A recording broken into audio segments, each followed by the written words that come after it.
I think I'm going crazy.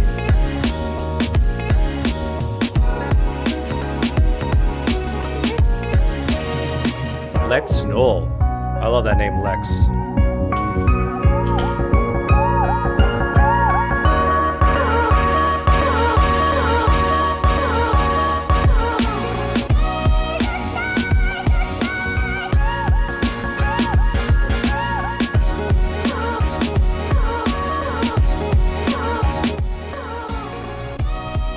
Derek, I'm about a 7.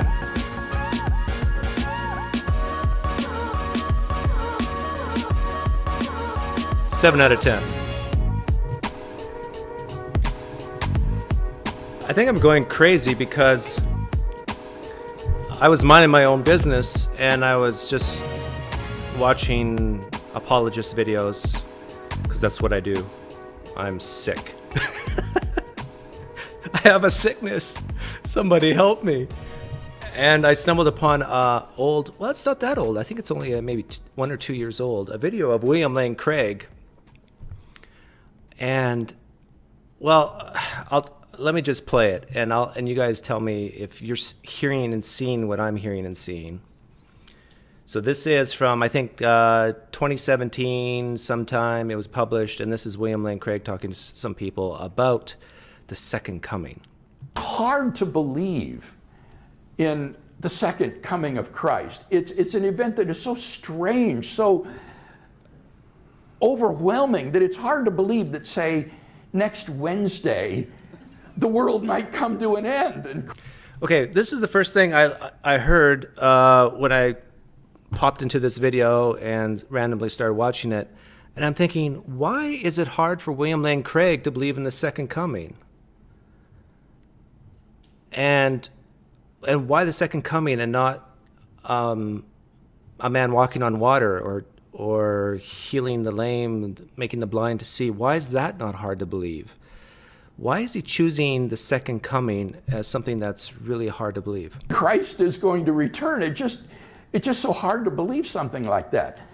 But what's interesting is that in modern science, physical cosmology predicts an exactly similar cosmological end of the world. So that in modern cosmology, there is a field of cosmology that discusses not the beginning of the universe, that's cosmogony. It discusses the end of the universe. And you know what that field is called? Eschatology. It is now... Look at the smile on his face, because he's trying to link a new scientific field with something that sounds very theological. A field of science, not just theology. Physical eschatology discusses the end. Hey, thanks a lot, Vladimir. Of the world. And what scientists tell us is that if the world is hung up in a kind of unstable quantum position, the entire universe could undergo a quantum transition to a lower energy level. And if it does, in the blink of an eye, this would spread across the universe at the speed of, faster than the speed of light, transforming the entire universe, resulting in a new set of laws and a new universe. Okay, this is where I kind of freaked out a little, and maybe I'm missing something. But what are you guys thinking of when you hear this? Let me rewind that. The speed of, faster than the speed of light, transforming the entire universe, resulting in a new set of laws and a new universe. I have often been told by theists that, you know, our universe, or sorry, they phrase it as the universe has to have a beginning and it does have a beginning and has to have a cause then, and that cause is God. But here, for the first time, I don't know if he's ever said this before, and if he has, someone let me know. But this is the first time I've ever heard William Lane Craig actually entertain the idea of more than one universe. That there is a new universe caused by this unstable quantum fluctuation or whatever of our universe that could cause a new universe with new laws. Like even atoms might be different. Electrons could be different and so forth. And for a guy like William Lane Craig, who espouses the Kalam, do you realize what's happening here? Well, I'll play a little bit more, and we'll see where this is going to go. And no one would know that it was coming. It could happen next Wednesday, and no one would know that it was coming. It's utterly unexpected. It will come like a thief in the night. Okay, now he's used, in the blink of an eye, this new universe could be formed, and it will come like a thief in the night. He's using, for those of you who know your scriptures, he's using New Testament lingo to describe the creation of this new universe. Now, this is remarkable because it reminds one of what you say, or what one reads in 1 Peter, where it says that the heavens and the earth will melt away like a great cataclysm, and there will be this new heavens and new earth inaugurated. Now, I'm not saying that Peter is predicting physical eschatology, but I am saying it's very, very similar. So if you can believe in what modern science says about physical eschatology, I think that makes it a lot easier to believe in Christian eschatology about the return of Christ and the end of the world. So he's appealing to, I guess, what some scientists say about how this universe could end and how a new universe can be formed. He's using that as a way to believe in the second coming. Christians, if you're listening to this, does this resonate with you at all? Even a little bit? Please let me know in the comments later if you feel, oh yeah, this helps me have more faith or more confidence in the second coming of Christ. This idea of a new universe with new laws, new physical constants, coming in a blink of an eye. You can almost view it as maybe as a singularity spreading out throughout our universe that we're in right now and just changing into a brand new universe. But now let me show you why I think this might cause him problems when he's talking about the Kalam cosmological argument.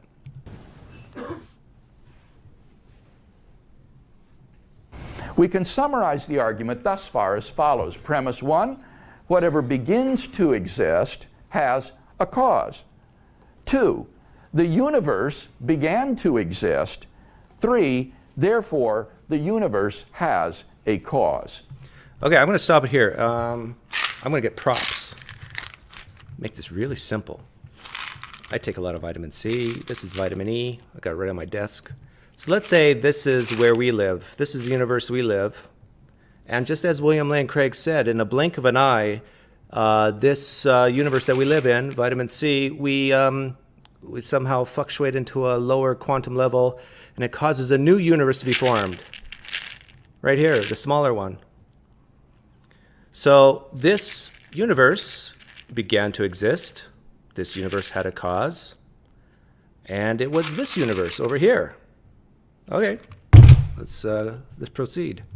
Given the truth of the two premises, the conclusion necessarily. Yeah, Bill, I shop at Costco. I got the executive membership. In fact, I've been thinking of working there to make some extra money. I want to get those Costco badges. I think they look really cool. Follows. Now, what sort of cause is this? It must be timeless and therefore changeless, at least without the universe, because it created time. Oh, wait a minute. He says these characteristics of the cause, it must be timeless? Well, wait a minute. Okay, so this is the universe we currently live in, and it created this universe over here. Is this universe timeless? No.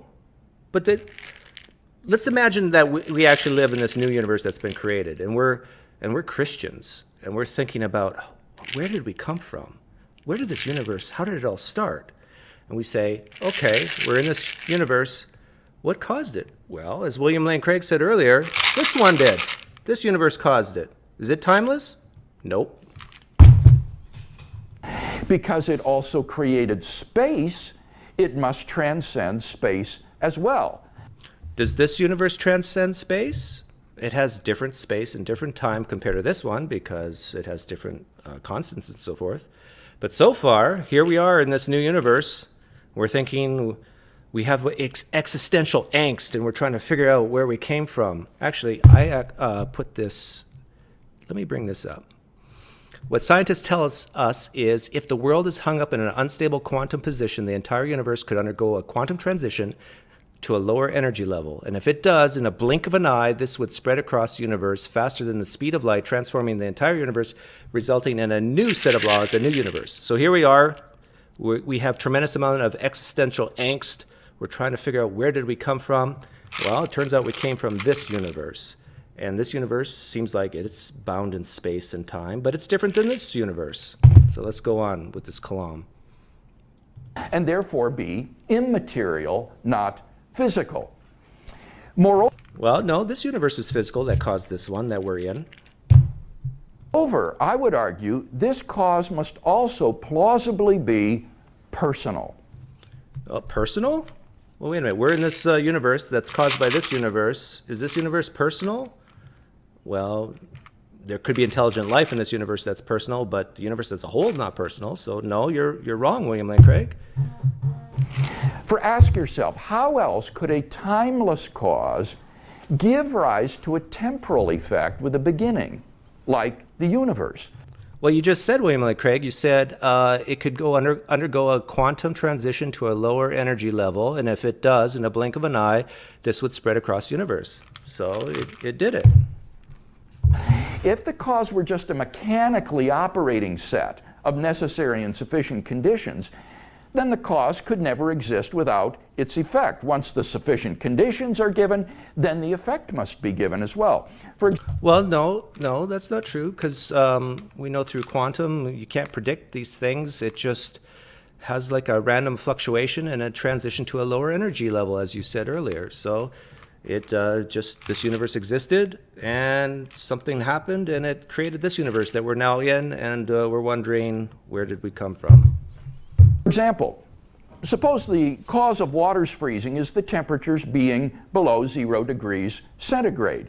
If the temperature were below 0 degrees from eternity past, then any water that was around would be frozen from eternity. Yeah, but that doesn't apply to quantum fluctuations to lower energy levels there, William Lane Craig. It would be impossible for the water just to begin to freeze a finite time ago. So if the cause is permanently present, its effect must be permanently present as well. Not if it's a random quantum fluctuation, or it's going to a lower energy level, if it's unstable. The only way for the cause to be timeless and for its effect to begin a finite time ago is for the cause to be a personal agent endowed with freedom of the will. Is this universe that caused this universe a personal agent endowed with free will? No. You just said that one universe can create another one. And who therefore has the ability to spontaneously create a new effect without any antecedent determining conditions. For example, a man who has been sitting from eternity could freely will to stand up, and thus we would have an effect with a beginning arise from an eternal cause. And thus we're brought not merely to a transcendent cause of the universe, but to its personal creator. Now, there's one problem that for me here, this analogy goes south in a hurry, because the Christian would ask, well, okay, Doug, I hear what you're saying. You're saying this impersonal, bound in time, bound in space, bound in matter, created this universe. But what created this one, Doug? And we keep going back. And you know what? I am willing to grant the Christian all that infinite regress stuff. I'll say, yep, you're right. It could be a God that did it, but maybe not. Like, I'm serious when I tell Christians and even atheists, non-Christians, whoever, that there could be a God. I mean that. There really could be a deity of some sort.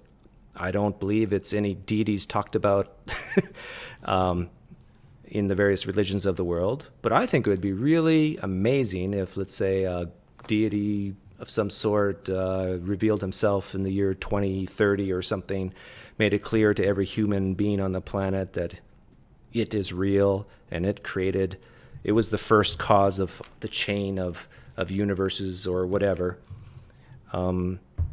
But I think what I've demonstrated here, though, that if a Christian is going to say our universe had to be created from some personal entity outside of time, space, and matter, based on what Craig said earlier on how to, believe in the second coming, no, the immediate step just prior to this universe that we live in is also another universe. It's not personal. It has space, time, matter, but it's different than this universe. That alone, I think, should cause the Christian to pause and maybe just say, well, maybe the Bible's wrong. Maybe God didn't create our universe. Maybe he created a different universe that created our universe. If the Christian or theist can imagine that, I think it's over for them. I think at that point they have to say, okay, yeah, maybe something material did cause our universe, but I'm still going to believe in a God was the first universe creator. But then I don't know how they can take the Bible seriously after that. In the beginning, God created the heavens and earth. Well, which heavens and earth? This one or this one? Or the first one? It kind of all unravels at that point. Am I crazy? Is this analogy bad?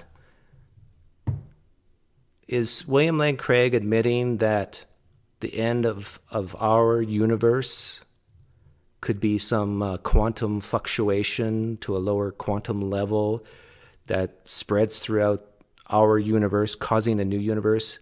Am I wrong in thinking that this may cause him problems? If he was to watch this video, what would he say?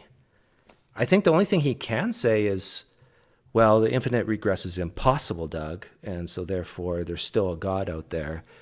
But I just can't imagine at least not the Christianity I came from. I can't imagine the Christianity I came from that this sits well, that our universe, our reality, with our physical constants and so forth, may have been caused by another material, physical universe that's quite different than ours. I don't know. Brian, Dale, what do you think? Do you think this will have any impact? Just if we can get the Christian to even use the adjective, is it adjective? Our in front of universe, that's a huge leap forwards. To have them differentiate between our universe and something prior, if even that makes sense, or even after. Rocket Medic says he'd say nothing because he only responds to people with terminal degrees. I don't know. I wonder if he spends his evening sometimes watching and reading what people say about him. William Lane Craig is grasping at straws to validate something he doesn't understand. Yeah, I would agree with that. I don't think anybody who says that they know what happened prior to the Big Bang, I don't know. How can you make that claim? I guess it has to be through this word called faith. Even though I admit that there could be a God that created the cosmos, all the universes, if there's more than one, I still think it is more honest intellectually to say, I don't know. It seems like in my past experiences, if the Christian feels, or the theist, I've talked to Muslims who do this as well, they feel that if you can't give answers of where we came from, where the universe came from, how life started, and they say they can give answers, it's like they feel better about themselves, that they have the answers and you don't. And how can you live like that? You atheists, how can you live like that knowing you don't have the answers to everything? Like, doesn't that eat you up inside? Like, how can you live with yourself with saying, I don't know, to these big questions? We need answers. And the answers are clearly right there in the Bible, right? Or the Quran, right? Or the Book of Mormon. I sometimes wonder, is this a genetic thing? Is it that some people, is it a personality type thing that some people actually need to have answers to these questions? Otherwise, they have panic attacks? Like, I'm trying to think back when I was a Christian. Like, did I have this angst in me when I thought, well, maybe a God didn't create any of this? Maybe, I don't know, something material existed forever, eternally, going backwards. And I don't know. I can't remember actually feeling that way, but it seems like a lot of people I talk to get off on maybe a superiority complex that, hey, I know things you don't know. And that is Yahweh created the universe in the beginning.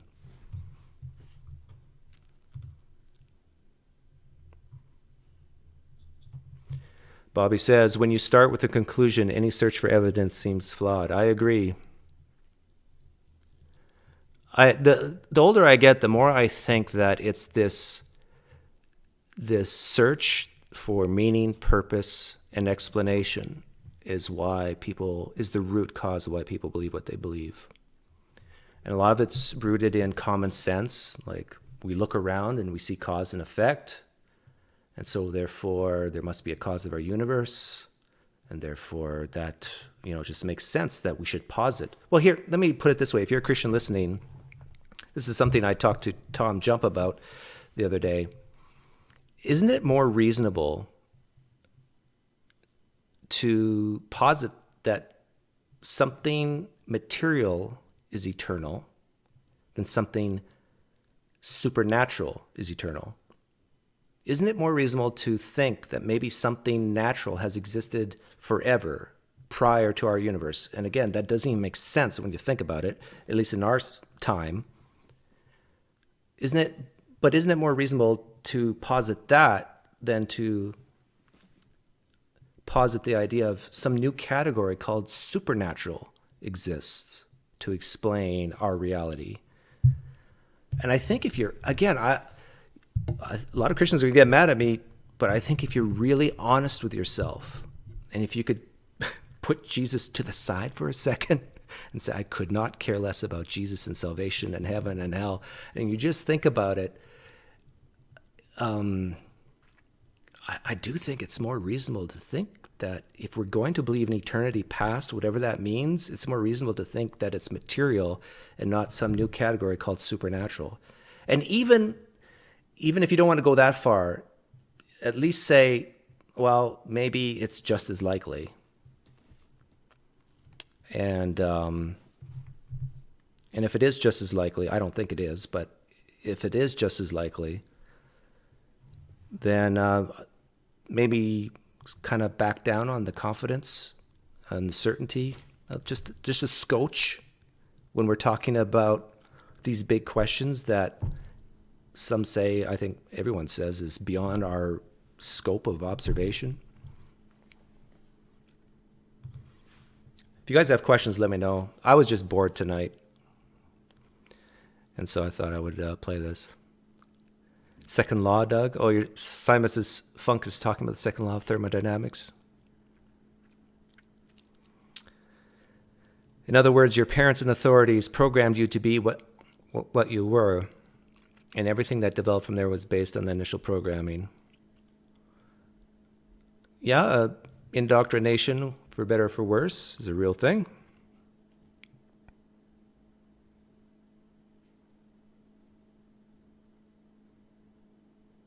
Why is infinite regress impossible? Addie asks. Well, William Lane Craig, I think, uses, what's it called? That hotel analogy. You can look it up.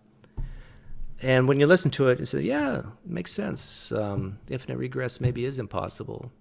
But then you hear about other people, like, for example, my fist. There's an actual infinite when you look at my fist. There's an infinite amount of points on my fist if those points are small enough. As you go infinitely small points, you have an actual infinite number of points on my fist. And so, people talk about actual infinities versus potential infinities. But I don't think you need to go that philosophical. I think all you have to do is have some intellectual humility and say, I don't know. Bobby asks, can any sophisticated Christian apologist deny that Jesus Paul believed in a literal Genesis account? Great question, Bobby. Kent Hovind just had a debate with Michael from Inspiring Philosophy, and that was one of the questions I asked that Michael refused to think about. But my guess is, and I think a lot of Christians listening will agree with this, my guess is that if we had a time machine and we met this guy named Jesus, not the Christ, I'm talking about Jesus, and asked him, how old's the earth? Was there a literal Adam and Eve? I think most Christians listening would say Jesus would give the same answers as Kent Hovind. Oh, if Hugh Ross watches this video, he's going to have a heart attack.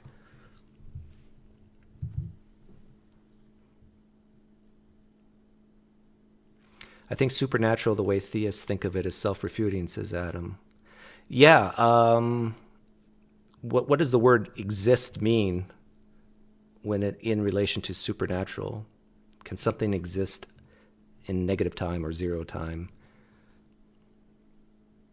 Maybe you're not thinking that, Adam, but that's what I took your question or comment to mean. PineCreek, do you think William Lane Craig is really sincere in his belief about his Kalam arguments, or do you think it's just rhetorical? Great question, Nicodemus. I think if you listen with an open mind to William Lane Craig about how he became a Christian, I think it's very clear. I don't think anybody would disagree with me here. It's very clear that the reason he became a Christian is because of existential angst, these big questions. Life is just meaningless if there's no God. And I am quite convinced that if I was a betting man, and I am, that if he had these existential angst in India or Pakistan or wherever, he would have come up with a different belief in a different God. And he uses the Kalam to help justify believing that a man rose from the dead. Now, he even admits it in the early part of this video. Remember when I played this? If you came late, I played a video of him admitting that it's hard for him to believe that next Wednesday that Jesus Christ could return. He for some reason he struggles with believing in the second coming, but the way he pulls desperately from science to say, well, yeah, there's this new universe that's going to be created in a blink of an eye. So he uses these things to help him feel good about, no, I'm not stupid for believing in Christianity. I honestly think that's the case for a lot of Christians. I think they do doubt. And not just back in the day no, I think Christians today, who've been Christians for many, many years, they still doubt.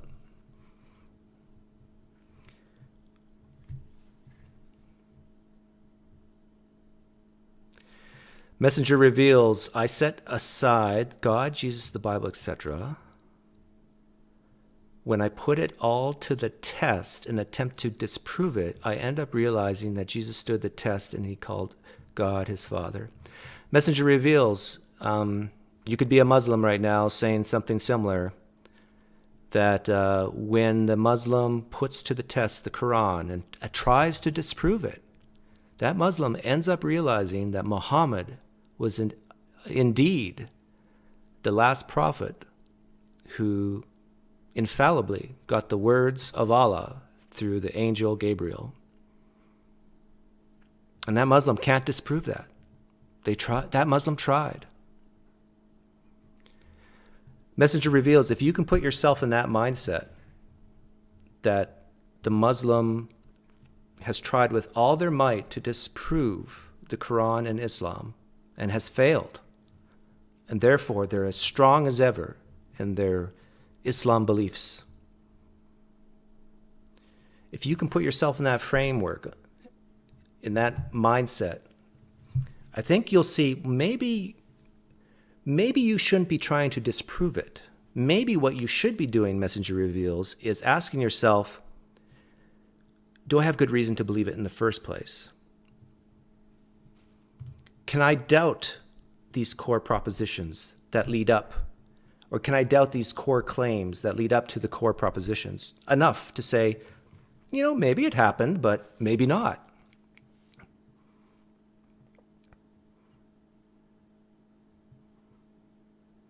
Simon Funk, page 37 is his testimony. Yeah, I haven't read his book, but I've watched his video where he, with his own words, and you could see it in his eyes. I think he is a sincere, humble thinker. I think, and again, I'm the older I get, the more I'm thinking that this is a genetic thing for that need of certainty, or a personality type thing, that proclivity to existential angst.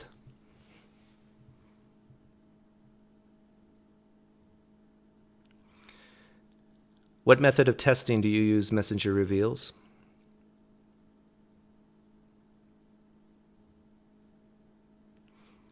Humble Thinker says, what is translated in the beginning actually meant when God began bringing about order. Yeah, isn't that interesting how now that we know, now that there's the hypothesis of multiverses, that it goes from in the beginning to when God began bringing about order. But again, I'm okay with that. I would say my advice is that if you're talking to a Christian and they're using the Kalam as an argument for God, say, okay. But he could have created a trillion universes ago. That was the first universe. And then a trillion universes later, we arrived. That's not going to sit well with them. And as William Lane Craig admitted in this video, new universes with new physical constants can, like in a blink of an eye, spread from one old universe to a newer universe. That's not going to sit well with some Christians. I know it. I know it.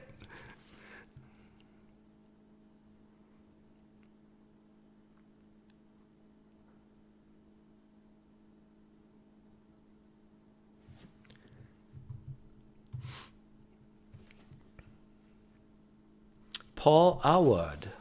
Hey Doug, it's me from a long time ago. Just got back with my future wife. Now I can finally enjoy YouTube vids, so I decided to come here. Paul, I'm trying to remember you, but sorry, I don't. But welcome. Welcome back. Welcome home.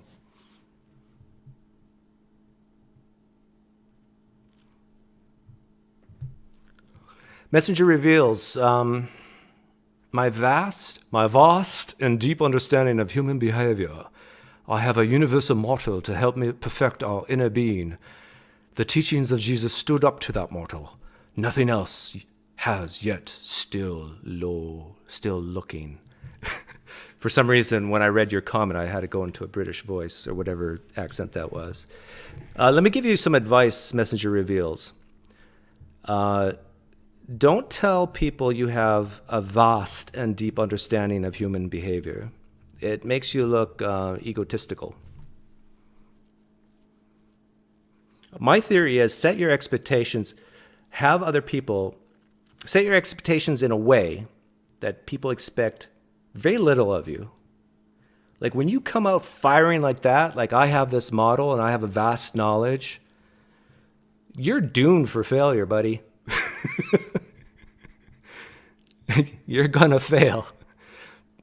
People don't like people who say how smart they are.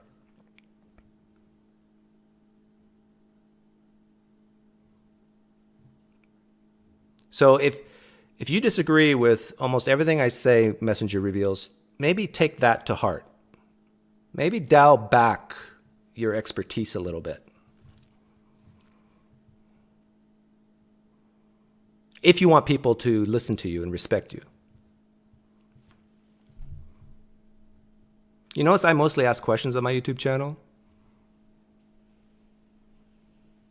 I make very few claims.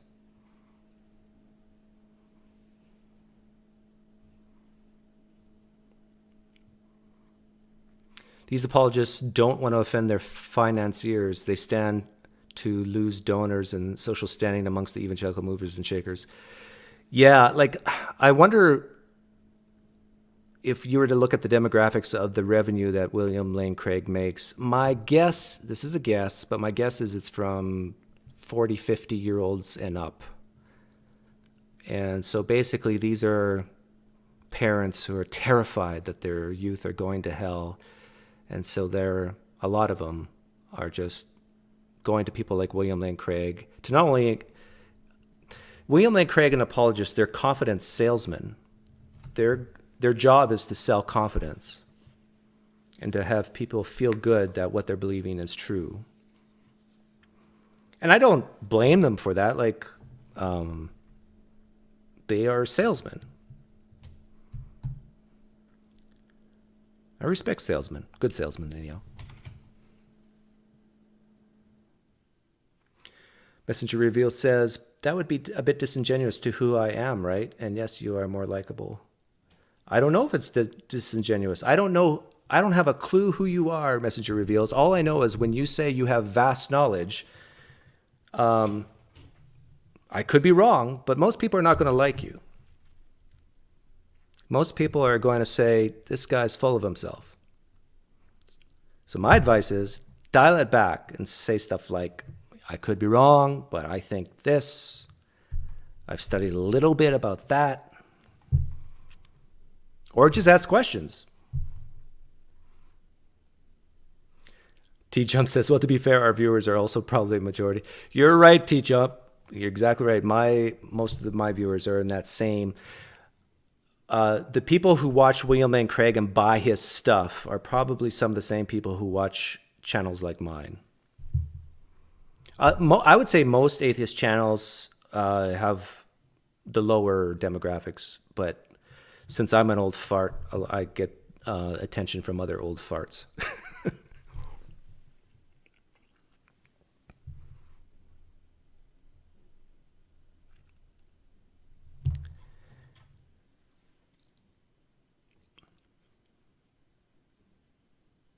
You asked what I used to put Jesus to the test. That's the best I could give you. The best you could give me was your vast knowledge of human psychology? I would say that would be a reason to doubt the claims of Jesus.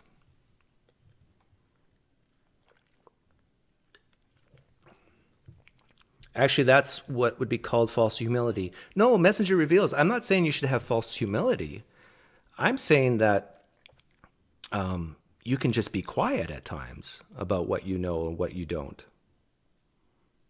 In fact, I think it's better that you let people think that you don't know much. I'm not saying you purposely lie to them, but it is better for people to be surprised about someone's knowledge than declare, I know this. And then you better be prepared for people to, oh, really? Give you the crossed. If you understand psychology, you should understand what I'm telling you right now.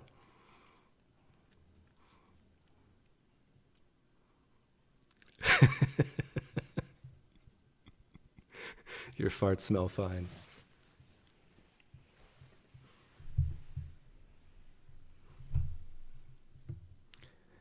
I think, Messenger reveals, I think you, well, I'm not going to hypothesize on you.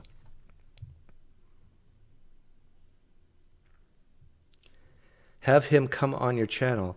I, I've watched Messenger reveals on, whose channel was it? Was it Skylar Fictions?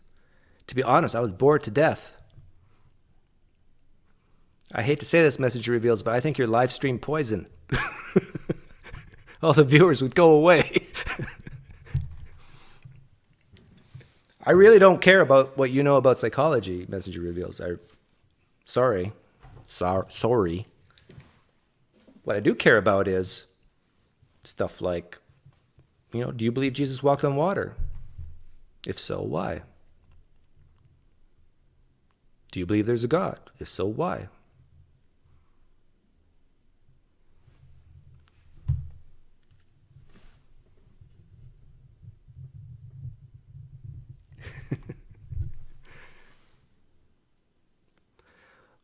What type of people am I trying to attract? That's a good question. What type of people am I trying to attract? I don't even know if I'm trying to attract... Oh, I guess I am trying to attract Christians more so than atheists, because I used to be one.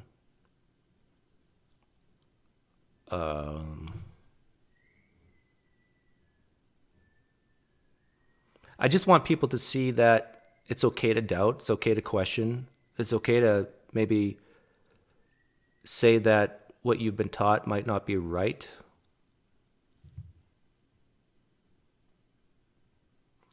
Your video with Skylar had more views than most of his other guests? Oh, okay. I could be wrong then, Messenger reveals. Maybe you're not box office poison.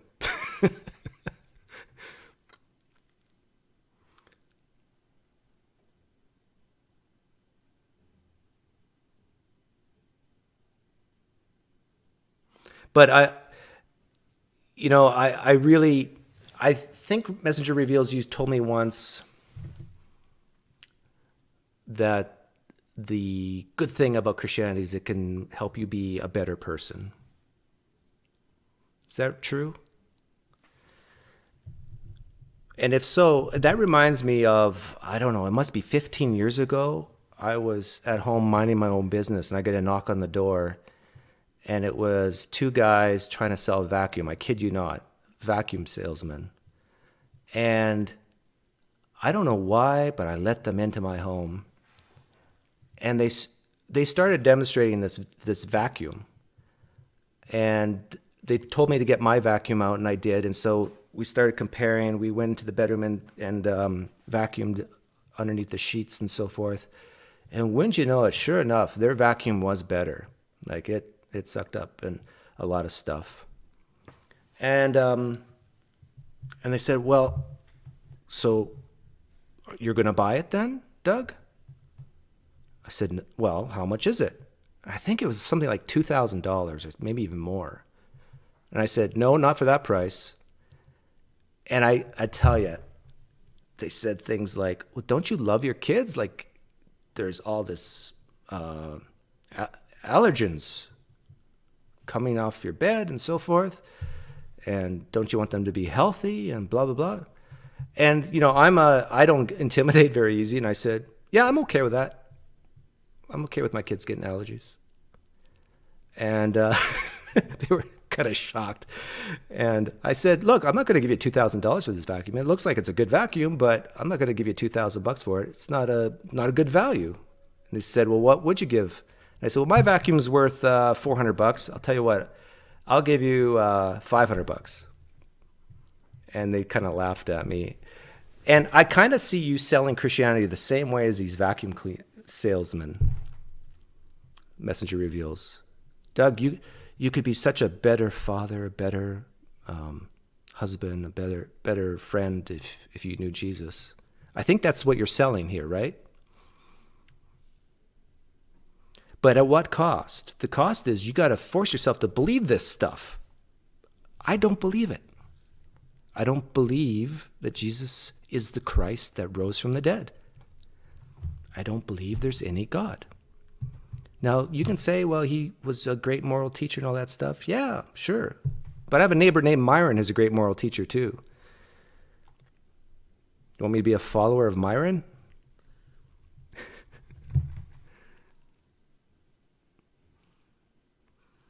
Nicodemus, this is a channel I'd show any doubting Christian friends. Give them space and room to consider, along with Doug's dulcet tones. Well, thank you, Nicodemus.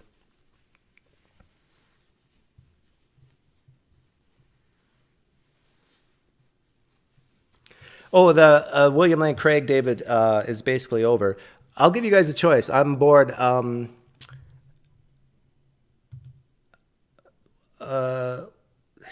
This is a Steve Carroll clip. Steve? Is that his name? Sean. Why did I call him Steve? This is Sean Carroll. It's only a minute long. I'll play this because basically everything I said about William Lane Craig and the Kalam and the multiverse theory, I gave William Lane Craig for free that a God could be the first cause of everything, the cosmos, all the universes. But this is what Sean Carroll has to say.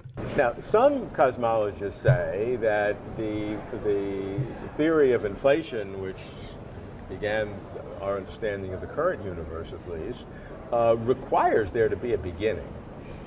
Yeah, they're wrong. I think that, for one thing, there are theorems about what space-time can do.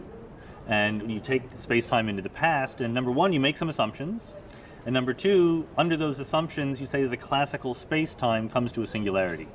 But those assumptions might be wrong.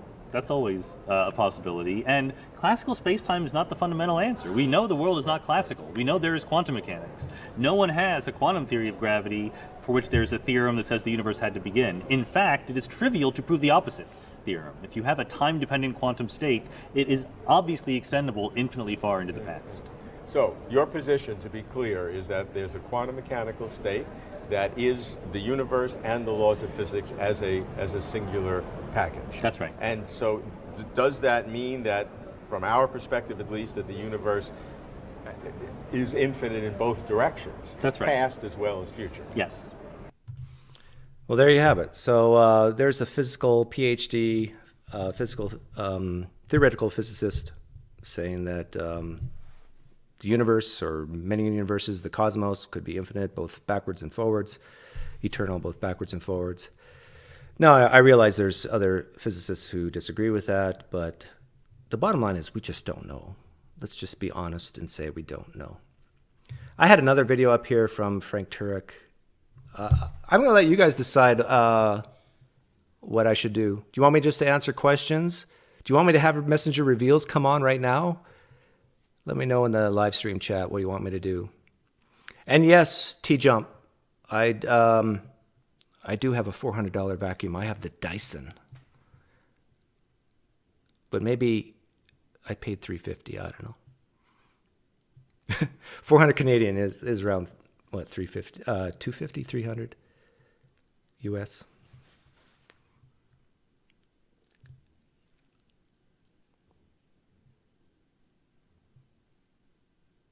See you, Nicodemus. I got one yes, one no for Messenger Reveals.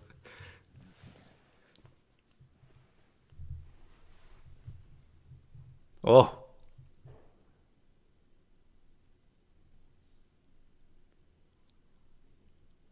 Let's see the vacuum. Well, while you guys are voting, I'll play Turek. This one is on morality, but it is new, December 21st, 2018. So he's asked a question. So you don't... Oh, Simon, so that last video, yeah, it's on my one of my videos, so you can check that out. I don't think human judgment is sufficient to judge other humans without any sort of vacuum superior to them. We can judge other human beings without an objective standard, but it's just subjective at that point. It's just our opinion. But if we're going to say that, say, murder is wrong because people are made in the image of God and we shouldn't kill innocent people, then anybody that murders we would call a murderer. And we could still call it wrong and not refer to God. I'm not talking about, can we know right and wrong without God? Of course we can. Can we be good? Can we live good lives? Can we do good things without believing in God? Of course we can. What I'm saying is we can't justify what good is without God. It's like... Why not? Why can't you justify what is good without God? I've heard Christians say that they can justify that the Holy Spirit's real by going to a Christian rock concert and they have warrant. They have justification for believing the Holy Spirit's real based on that internal feeling. Why can't I use these internal feelings to justify morality? Atheists will say, well, I know morality. I know right from wrong. I can be just as good as you. And I go, yep. But you can't justify morality. It would be like me saying, I can read a book. I know what this book says while I deny there's an author. But you can't justify it. You can know right from wrong, but you can't justify it. There's many ways I would, if Frank Turek was here, there's many ways I would combat that by saying, can you justify the nature of your God? Like, why is God's nature the way it is as opposed to something else? Frank Turek cannot justify that. He cannot, he has no way of saying, well, this is the reason why God's nature is the way it is, as opposed to something else. He's basically just presupposing that it is what it is, and I don't want to use the word arbitrary, but it almost seems like if there is no reason why God's nature is the way it is it just arbitrary then? Of course you can read a book and deny there's an author. There would just be no book to read unless there was an author. So I think what I'm trying to get at here is you have your own justification for morals, and they have their own justification that works for them too. Yes. And Yeah, I don't think it's just not the same as yours. I don't think their justifications for the moral law are objective if God doesn't exist. Okay. What is justice without God? What is the it we're trying to get at? We're not talking about, and this is, I just had a debate with Michael Shermer in California last week. You can watch it on our website. I watched that debate. I actually thought Shermer didn't do very well. And atheists, when they argue this point, typically confuse two things. They confuse epistemology, which is how you know something, and ontology, which is the study of why the thing that you're trying to know actually exists. Okay? And they try and say, well, I know right from wrong, and I agree. You can know right from wrong and deny God exists. But there would be no right or wrong to know, no objective right or wrong to know, unless God existed. Like, my take on this is the epistemology is more important than the ontology. In other words, how we figure out things, how we say we know things, is more important than the metaphysical ontology behind it. Because if our methods of figuring out what is moral, so let's say Frank Turek is right, let's say Yahweh, Jesus, whoever, is the standard of objective morality. Okay, great. I'll give that to you. But how do we know what it is? Is it these intuitions in us? Is this the moral nature written on our hearts? Is it reading from the Old Testament? Like, if there's so many Christians who disagree on so many things when it comes to morality, and they all claim that they have the Holy Spirit leading and guiding them and so forth. They interpret the scriptures in different ways and so forth. Who cares at this point if God is the ontology for morality? What does it matter if you can't get to it? And so, in my opinion, the epistemology is more important than the ontology. And again, if the ontology could be anything. If there's no way to verify it, to try to get at it, and it's not really that important. I'd like to give the hypothetical of Frank Turek. Would you rather live in a world where nobody has a basis, an objective basis for their morality, but they treat their fellow men really, really well, fellow mankind? versus a world where everybody has this basis for objective morality, i.e. you're God, but they treat each other horribly. Which world would you rather live in? I think it's pretty obvious. You live in the world where the rubber hits the road, where people actually are treating each other well. And whether they can have a basis for it or not, who cares? The bottom line is they're treating each other well. So that's where I come down to it on this one. Just like you can read a book and know what it says and deny there's an author, there would just be no book to read unless there was an author. You see the point? Yeah, I see what you're saying. Okay. Thank you. Yeah. So, the morality, the objective morality that a lot of theists use is that it's God's opinion that counts. But they would never say the word opinion. But basically, that's what it boils down to. Mankind's opinion, no. We need something outside of mankind, and then it really counts. I honestly think that a lot of theists need to say that word really, that something's really, really wrong. It's almost like, in presidential elections where people will say, well, that president doesn't have the gravitas, doesn't have that oomph behind them. That president's candidate's not presidential.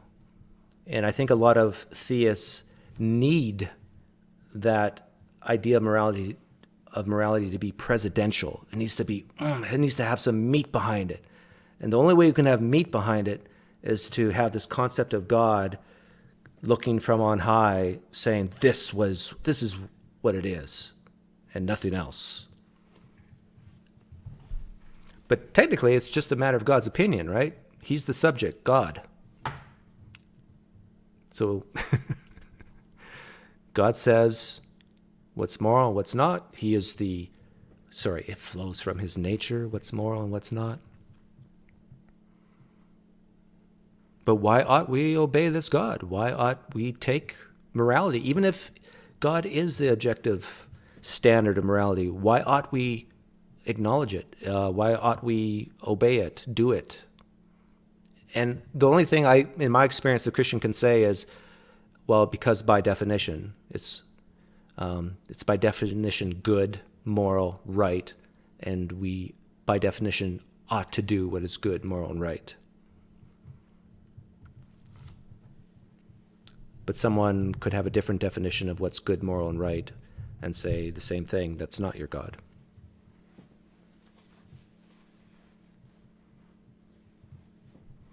Yeah, I agree, Adam.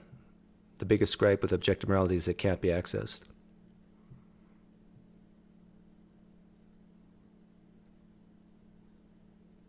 God is not the author of confusion.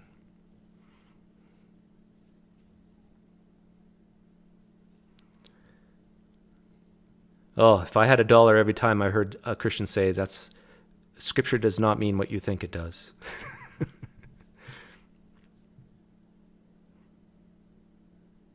If God is good, doesn't that make the word good meaningless? Yes, Adam. God is good is a tautology. It's a meaningless tautology. If you're a Christian listening, next time you're in church and you hear the pastor say God is good, and if your standard of morality is God, if your definition of good is based on God's nature, what you're really saying is God is God. So go up to your pastor after church and say, when you said God is good, you're really saying God is God. You're really not saying anything meaningful.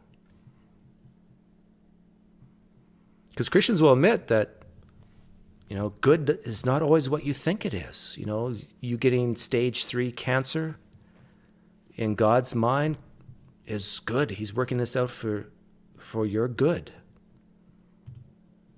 So you can't go by our standard of goodness. You have to go by God's. So you really don't know what this good is. You're just saying stuff. Doug, if you believe God is the source of morality, I have a really nice vacuum cleaner for you.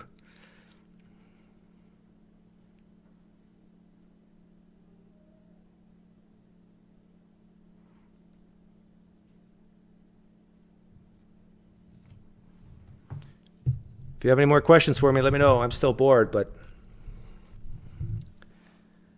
I'm trying to think of, I'm in conversations on Facebook quite a bit. And sometimes I have to really pull back because text is just a horrible way to go. Even in live streams here, like if you're a non-Christian talking to a Christian, it doesn't work very well, does it?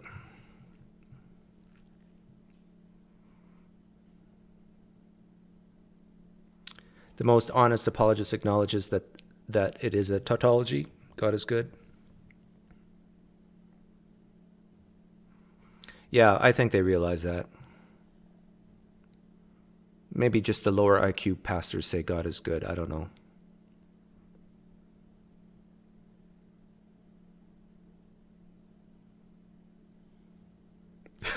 Oh, yeah. Adam says, Doug, if you had only bought that vacuum, Francis Chan wouldn't have to become a preacher. Yeah, what Adam's referring to is I have a video about Francis Chan and that he used to be a vacuum salesman and now he's a preacher. Ugh.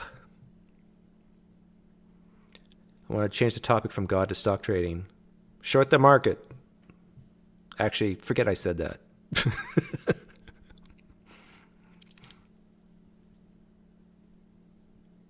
Do what you want. Why doesn't text work in your view? Well, I don't know if you guys have noticed, but when I'm doing interviews and I'm talking to people, I smirk, I use my eyebrows, I use my hands. These three things convey a lot of meaning when I'm talking to theists on live stream. You can't have that in a text conversation. So there's just so many misunderstandings. When I talk to people via text, I try very hard to just agree with everything they say without lying or without being dishonest. I will take their point of view and basically just agree with their point of view from that point of view. I think that's, sometimes it comes off as sarcasm, but I really don't think you can do much textually with people, talking with people. It's just, you don't get the tone of voice.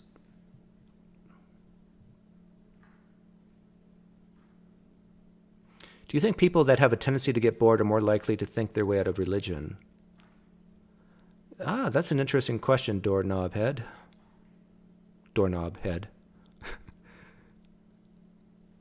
I don't think so.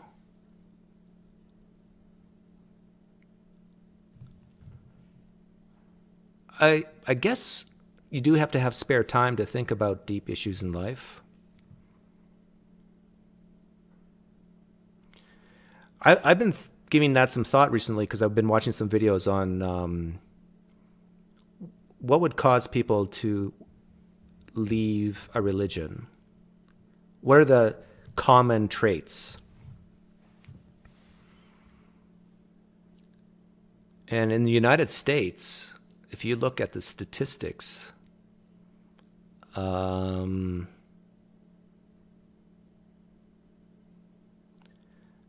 think it's, well, the youth are leaving in droves at a certain age, probably between 18 and 22 when they go to college. So what would lead you to leave Christianity or any religion is going to university, step one.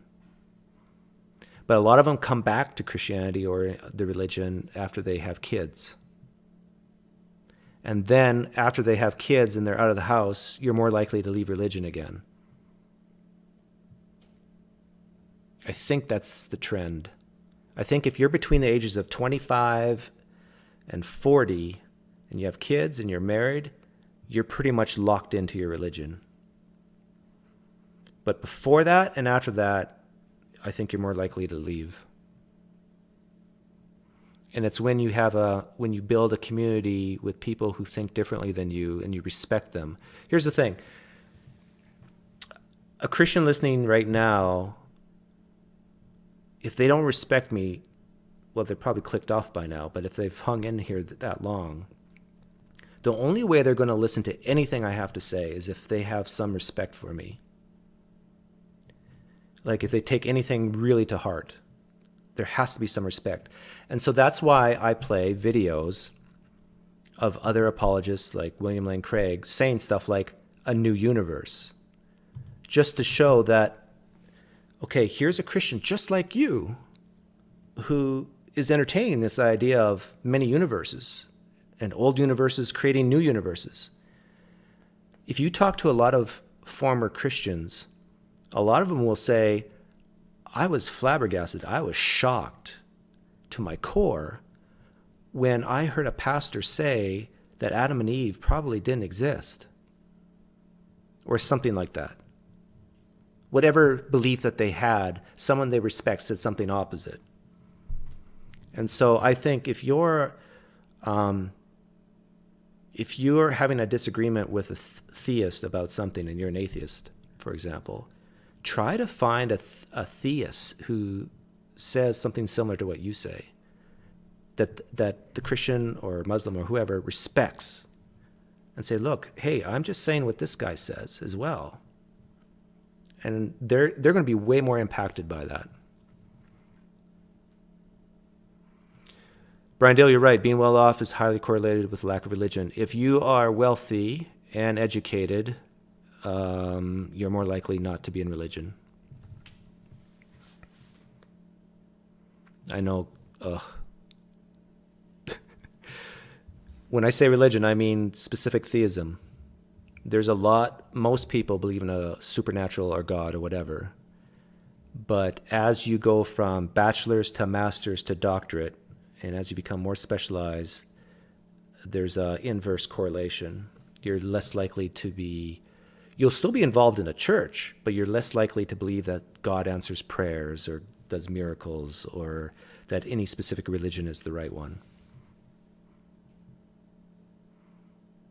So if you're a Christian and you want to stay in Christianity, don't go into higher education and don't become wealthy. Actually, a lot of Christians I know are very wealthy, but I think there's a little bit of guilt and fear that keeps them in it, because they honestly believe that God could just take it away in 1 second. If they don't keep praising God for their wealth and giving 10% to the church and other charities. Now, I know a lot of Christians disagree with this, but there's some Christians out there who truly believe this, that if they don't give thanks and praise to God, that he could take everything away. So, they're almost walking on eggshells. In fact, do I say this? I have a friend who's very successful in what he does. Like top 1%, 2% in his field. And he was talking to me one time and saying, giving God all the praise and glory and so forth about a specific thing that he did. I just looked him in the eyes and I said, you did this. I watched you work hard. You did this, this, this, and this. And when you messed up, you fixed it this way and this way. But he kept on giving God the glory for every step of the way. And I just kept on firing back with him. No, when most people would have laid down and died, you did this. You worked so many hours and worked so hard. It's okay to say, yes, I did something good. But I think he was terrified that at any moment God could take all his success and just wipe it clean. This is the damage of religion. Bryce, welcome. Hi from South Africa. It's been wild living here with heavily prevalence of faith healings and belief in witch doctors, voodoo. I believe it. I actually, a few months back, I dared anybody who practices voodoo to put a curse on me. If I put a time limit on it. In fact, I'll put a new time limit on it. It's January 2nd.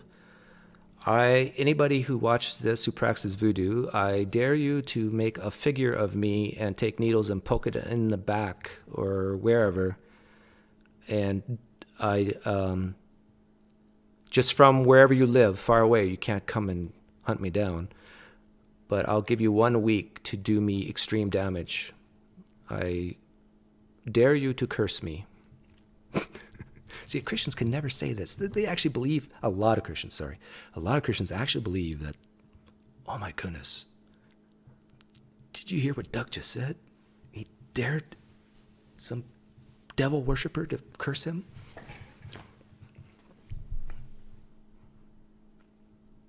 If that doesn't tell you that I don't believe this stuff, I don't know what will. No, yeah, Bryce, you remembered I did that video. Nothing happened that week. But you got to put a time limit on it because, I could get terminal cancer sometime in the future, and then someone can say, see, that's what this devil worshiper, when he cursed you, that's what he did.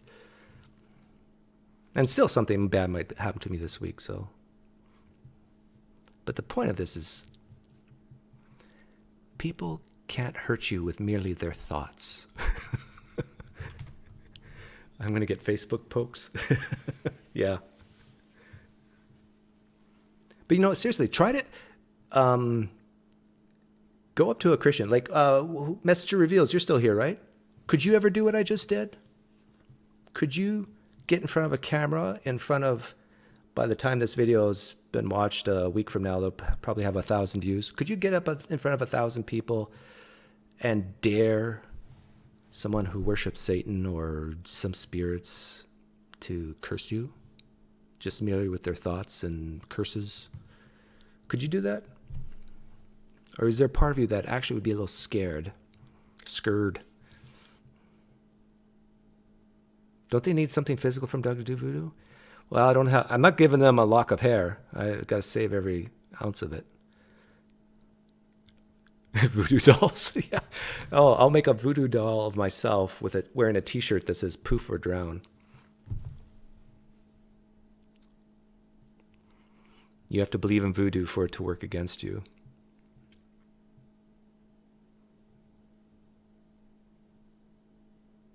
Doug do dolls. Oh, I like that.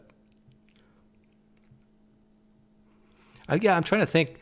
If I do a poof or drown t-shirt, like, do you make the word poof with like clouds of smoke coming out of it and then put or in the middle? And then how would you do the drown part? Just the letters dripping in water, or do you actually show like a child drowning? That's a little too macabre.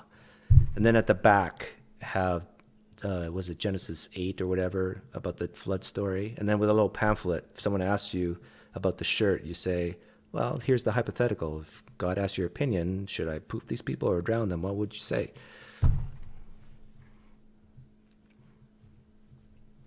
Maybe I should trademark that phrase, poof or drown. Don't you guys steal it from me. I know where you live.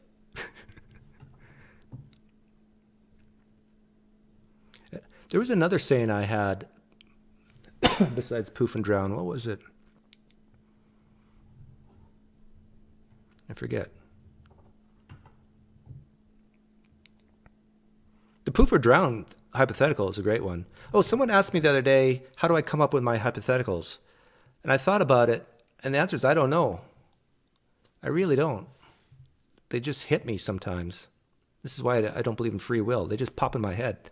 It's not like I choose to come up with. Some of them I've heard before and I've adapted. But I used to be on a platform called Blab 3 or 4 years ago. And as far as, well, let me ask you guys, have you guys ever heard anybody but me put Jesus into the Old Testament like I've done? Because I never had. But when I was on Blab, that platform, when I was interviewing Christians, I would often say, I would take Yahweh or God or the Lord out of the Old Testament. I would put Jesus' name in there for the Trinitarians. And as far as I know, I was the first guy to do that. But have you guys ever heard people do that before?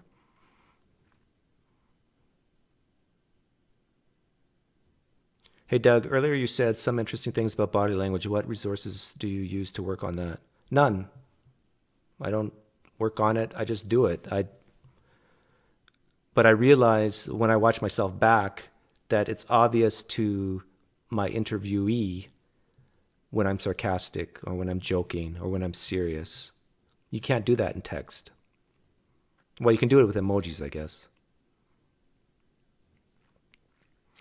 Messenger Reveals says, I don't believe in Lucifer, Satan, and the devil. Why do you believe in God? Why do you believe in God, Messenger Reveals? If you don't believe in Lucifer, Satan, and the devil, why do you believe in God? You're almost there. Just one God more.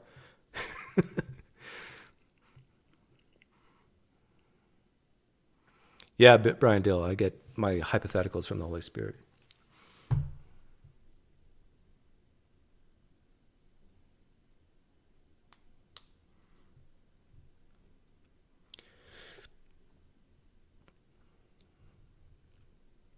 I've never heard of people doing that before as pointedly as you. It definitely helped in my conversations and is a fantastic point. Yeah, for Trinitarians, the older ones, it doesn't faze them. They'll say, yeah, Jesus drowned babies. Like, deal with it. But what was it, a week or two ago, I dared a pastor. I said, don't say anything else. Don't prep it. I want you to go up to your wife and say, do you believe Jesus drowned babies? And just wait for her response. And he never got back to me what actually happened or if he did it.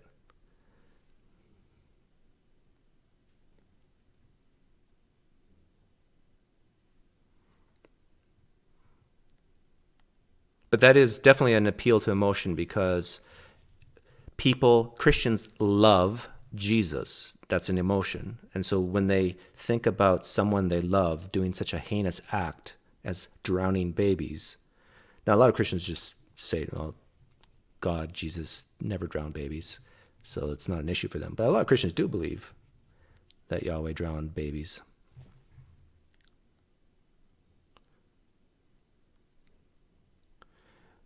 Messenger Reveals, all you have to do is one sentence. Why do you believe in God? You can say historical, you can say experience, you can say you presuppose it. Just a few words and I'll know pretty much where you're coming from. You're not that different. You're not special, Messenger Reveals. You're not special. We're humans. Nobody's special. Hey, Bobby, thank you so much. Oh, are you from Canada, Bobby? Take the kids to Chili's tonight. Love your equanimity and sober analysis. Well, thank you very much.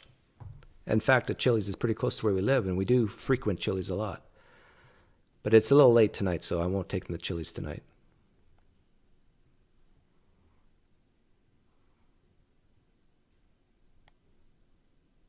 Joel says I'm special. Your mother told you you're special, Joel? That's another part about, I think, the appeal of religion is Jesus died for you, don't you know? For you. He took all your sins away. He created the universe for you in mind. Vancouver. Okay. Oh, so you live where the housing prices are high. Vancouver is the San Francisco of Canada. Or is that Victoria? They're both high-priced.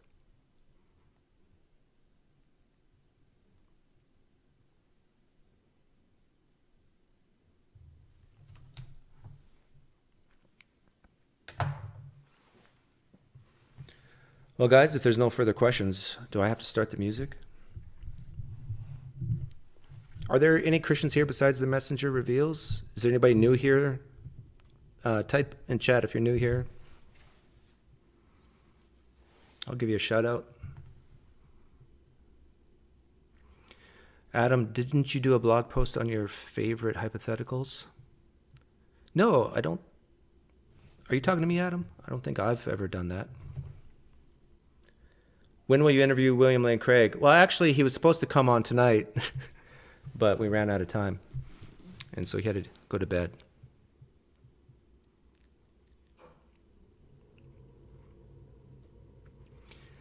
Hi, Doug. Thanks for your thoughtful analysis. Do theists typically admit that you understand their motivations, or do they claim you don't understand them? Theists a rocket ship, theists usually say that I don't understand the scriptures or understand Christianity. And I really did understand Jesus and had a relationship with him. But I think they understand that I realize that there are a lot of psychological factors for belief. And it goes both ways, whether you're a Christian or atheist or a non-Christian.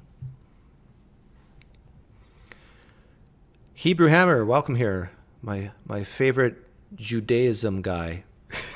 Since text is demonstrably prone to misunderstandings and limited in expression, does that not lend credence to the theory that morality cannot be found bound within a book? Yes, I would agree with that. I'm a Christian but not new here. Okay. Well, welcome, Paul.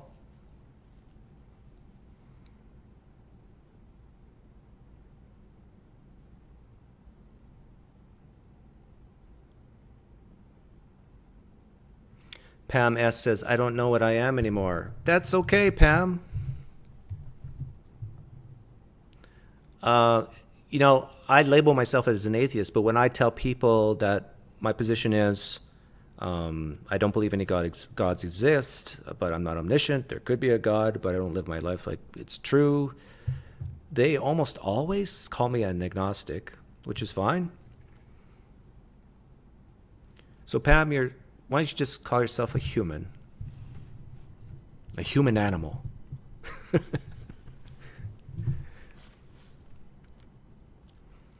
Yeah, my favorite hypotheticals, I think I did most of them with, I did a lot of them with Jonathan Singleton the other video. Poof or drown, would you switch places with me in heaven? Yeah, I got a whole bunch. Is my city highly religious? I would say it's average. Not a Christian, but new here. Oh, thanks, Bryce. Pulley? Yeah, time zone can be a problem. Did you ever think that the Trinity didn't make sense when you were a Christian, or did you just take it for granted?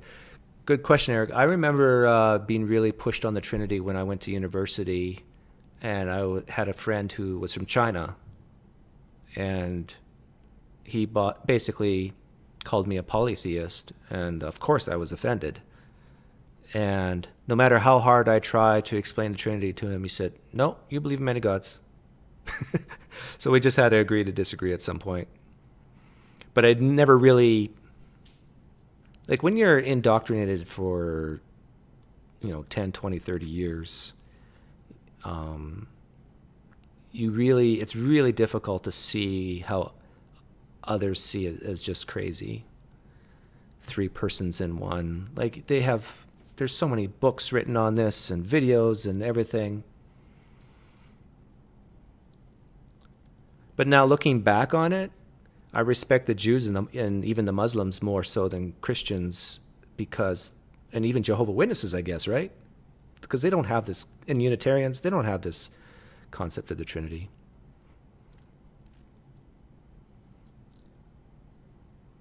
Atheists have faith that they don't have faith. Jesus Garcia, welcome. He's a Christian guy. I don't know if you've noticed this, Jesus, but I've admitted to having faith. If you define faith as just a strong belief. In fact, my advice, take it or leave it, I'm not going to be hurt if you throw it in the garbage, but my advice if you're an atheist is when a Christian says you have faith, say, yeah, and just pause. And then they're going to be taken aback. And then you can ask the question like, well, how would you know when your faith is misplaced? Like, that's the key issue for me. Like, you can have faith in something, and if you can't even recognize when your faith is misplaced, well, now you're in big trouble. Now you don't even know how you could figure out if this faith is based on something true or not. So I'm having faith in this chair right now that's going to keep holding me. But I'll know right away if that faith has been misplaced. I will fall to the ground. Now, Christians listening, how do you know if your faith in Jesus has been misplaced? How would you know that? I think that's a tough question for Christians to answer.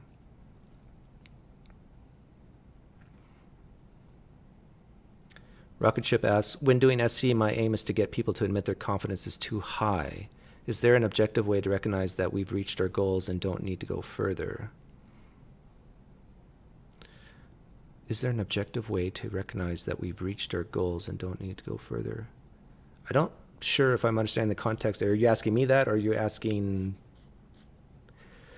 when doing SE, my aim is to get to people to admit their confidence too high? Actually, sometimes Rocket Ship, I like to do the opposite. I very rarely ask the confidence question like in a number scale, but if someone says, hey, I'm 95% convinced that Jesus Christ rose from the dead, I won't try to bring their confidence down. I'll try to raise it. Just do the opposite. Say, well, how could we get that to 100? Like, why isn't it at 100?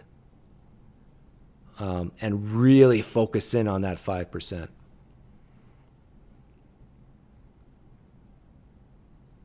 Spam alert, first time I've seen commercials in Doug's chat. There's a commercial in his chat? Interesting. If you doubt, you don't have faith. Messenger reveals I've been pretty forthcoming in what I mean when I say doubt. I mean open to belief revision, questioning, thinking critically. So if you say, I know something beyond a shadow of a doubt, that means you basically know something without questioning it. You just know it. You don't question it anymore. And I'm saying, no, that's maybe not a good thing. Why is it not possible for the all-powerful God to forgive someone of their sins after they die? Asks Hebrew Hammer. Oh, if there is an all-powerful God, I don't see why it's not. Yeah, it could be possible. So if Yahweh's real, Hebrew Hammer, and if I've come short, if I've missed the mark, yeah, that gives me some hope, right? Lex Knoll, Doug, do you ever invite people to be interviewed? Oh, I can tell you're new here. Or do people usually reach out to you? Oh, okay, that's what you're asking. Or do people usually reach out to you first? I would say mostly people reach out to me who actually end up on my channel. I've asked a lot of top name apologists to come on, but it's like arm wrestling your sister. You got everything to lose and nothing to gain by coming on my show if you're a top tier apologist. How do you think William Lane Craig would answer the question, Creek? That's a good question. I really think he would go to infinite regress, but I granted him that. So other than that, I don't know where he would go. But William Lane Craig basically said, if you came late, William Lane Craig basically said that our universe that we're in right now someday may cause, according to scientists, may cause a new universe over here. And so now if we're in this new universe looking and then asking the question, where did we come from? Oh, well, universe is inside space, time, has matter, it's natural. But it's outside this universe's space, time, and matter. So here we have an example of a universe that does not need a God to be created. And William Lane Craig basically admitted that in this video that I showed earlier on. And I granted him, let's just say God created the very first universe, but let's say it's a trillion universes ago. That's still not going to sit well with Christians. It's not going to fly.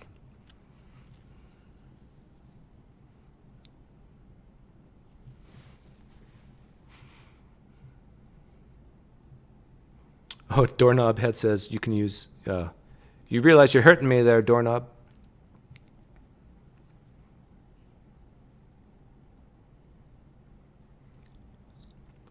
I won't go into that.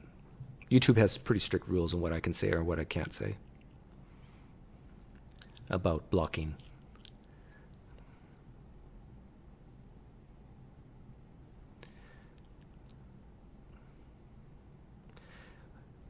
Messenger reveals, we have a common goal to free people from Christianity. You do it by attempting to cause doubt in their beliefs. I do it by causing doubt in their salvation.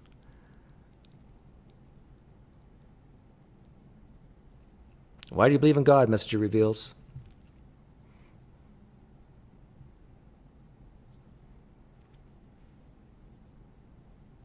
Why does he even care about science? Only when it matches his beliefs, not so much with evolution. Yeah, Eric, that's a good point. I think William Lane Craig said he's working on something right now. and that is Adam and Eve. I think that's the thorn in his flesh right now, because a lot of his base, a lot of the people who give him money, I think, believe in a literal Adam and Eve. And I'm assuming William Lane Craig, since he's so famous, talks to some really good evolutionary scientists, and they've been telling him, no, that just can't happen. There was no literal first man, first woman, at least not in the sense that Genesis talks about it. You can say, well, at some point we had to have the first Homo sapien, and so you can say, yeah, first man, first woman, but as the Bible describes Adam and Eve, no. And so William Lane Craig does struggle with that, I think. Hi, Rich Howard. Glad you could be here. Jesus, what evidence is there for multiple universes? I don't think any. I think there's hypotheses and theories. What evidence is there for God, Jesus? Can't use the kalam.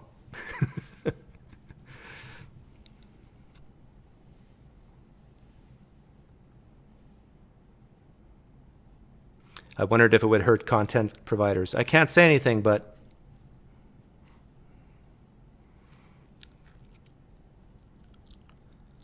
isn't William Lane Craig okay with evolution? I don't know. I have a clip of him. I think he's on the fence on it, to be honest.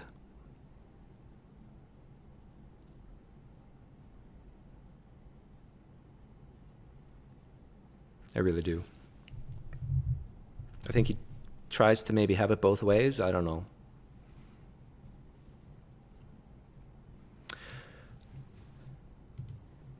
Okay, last chance for questions.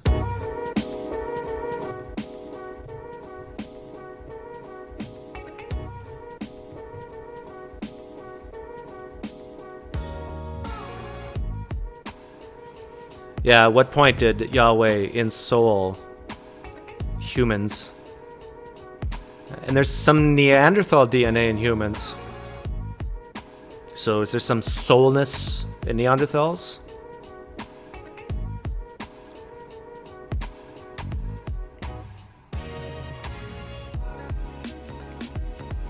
I do think evolution puts an extreme pressure on conservative Christian beliefs.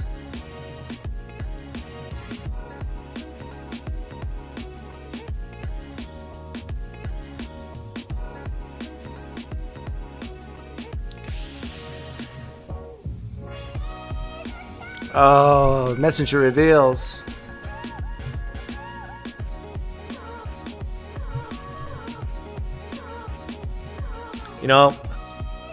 If I was a betting man, and I am, your answer is what I would have predicted.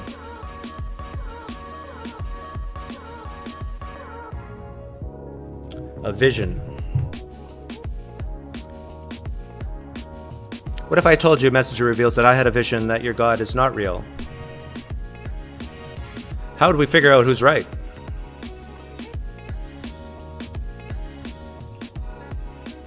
I have vast knowledge in psychology as well.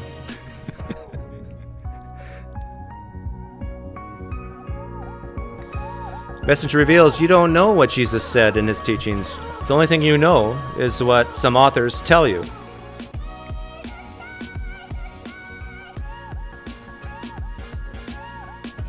According to most historians, the Gospels were written a lifetime after the purported events.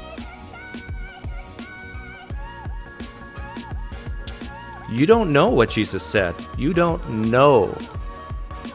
You don't know what Jesus taught. You don't know.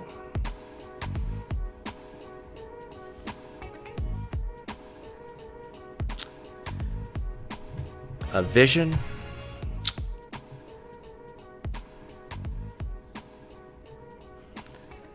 Okay, good night, everyone. Have a great... What day is it? Feels like Friday, but it's only Wednesday. Hump day. Have a good rest of your week. Take care.